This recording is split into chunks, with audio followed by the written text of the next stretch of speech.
Hi, I'm Michael, and this is Carelifornia. And the clock is ticking on President Trump's promise to get preloaded $200 prescription drug cards out to seniors, Medicare beneficiaries, and people on SSDI. This surprise announcement was made 2 weeks ago at a campaign rally where we know promises are often made but seldom kept. And now the Trump administration is scurrying around trying to figure out how to actually make this program work, as well as to dodge the question of legality and avoid the optics of being a bribe for seniors to vote for Trump. So today we are doing an update about President Trump's promised $200 prescription drug cards for Medicare beneficiaries, new information about how it's supposed to work, and why the timing of this generous help is suspicious. Now this is your 5-minute daily dose, so let's make this quick. But before we do that, if you like this information, if you find it interesting, if you find it helpful, please don't forget to like and subscribe. That way you can get updates when our newest and most informative videos become available. With the election bearing down on us, the timeline for President Trump to keep his promise about getting people on Medicare, SSDI, and seniors a $200 prescription drug card before the election is looking less and less likely. Aside from the fact it may not be legal, it also isn't likely to be logistically possible. Last week, Seema Verma, the top administrator for the Centers for Medicare and Medicaid Services, that's CMS, and Mark Meadows, the chief of staff of the White House, said that they intend to get letters sent out this week. According to a draft proposal from the White House, the goal is to begin the test by distributing cards starting October 2020. But the reality is most seniors will not likely receive these cards until after November 3rd. Part of the reason for this is that for most of Trump's staff, it came as a complete surprise. He announced it 2 weeks ago at a campaign rally, that right there should make the promise suspect, and had never thoroughly planned out how this thing would actually work. And there's even wide speculation that this is nothing more than an unadulterated campaign promise and a thinly veiled attempt to bring back more seniors to Trump's side, as many seniors are refocusing their support on the increasingly popular Biden campaign. Again, the legality of giving a voter of a key demographic essentially a $200 gift card seems sketchy at best, especially considering the president would like the cards to be in the hands of Medicare beneficiaries by November 3rd, which is the election day. Additionally, President Trump intends to make a withdrawal of $8 billion from the already flailing Medicare Trust Fund to pay for this one-time payment to 39 million Medicare beneficiaries.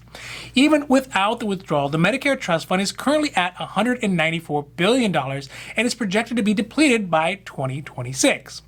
White House spokesperson Judd Deere said, "It's nothing to do with politics, it's just good policy," end quote. Although not all agree. House Representative Frank Pallin, a Democrat from New Jersey who is also the chairman of the House Energy and Commerce Committee, called it a, quote, shameless stunt that steals billions from Medicare in order to fund a legally dubious scheme that is clearly intended to benefit President Trump's campaign right before an election. One of the most interesting things about this scheme is how the White House is justifying its existence.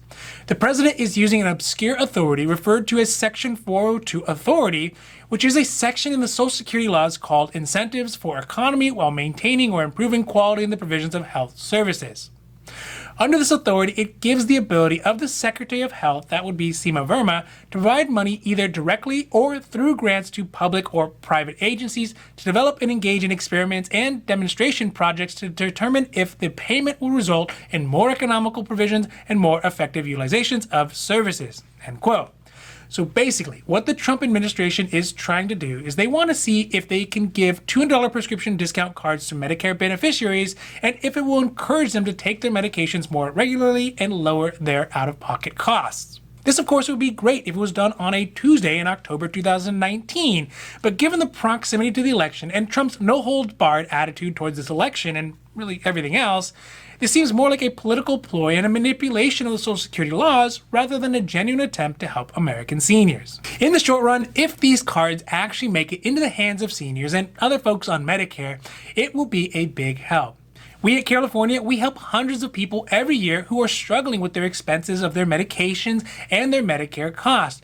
But the intent and the timing of this whole scheme makes it feel very shady and disreputable. It's just unfortunate that the only time the president is even showing any sort of interest in protecting seniors is when there's an immediate political gain. And even then, the method that he chooses to use is a thinly veiled quid pro quo. My only hope is that whoever wins this election really does take an interest in helping out our seniors who need the extra benefits, not just to improve their lives, but just to keep their heads above the water. Now, this has been your 5-minute daily dose, and I hope that you found it interesting or helpful or at least useful. And if you did, please don't forget to like and subscribe. That way you can get updates when our newest and most informative videos become available. Also, we here at Carelifornia, we know health insurance. So if you have any questions about your health insurance, leave those down below and we'll be happy to make a new video or a new post as soon as we can.